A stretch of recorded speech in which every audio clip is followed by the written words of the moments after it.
ज्ञान हासिल करें, और इलेक्शन हो तो जाके बीजेपी को वोट डाल दें। दैट्स इट, कहानी खत्म।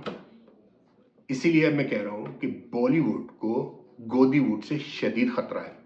गोदीवुड बॉलीवुड को निगल रहा है, हड़प कर रहा है, खा जाएगा एक दिन। शुक्रिया।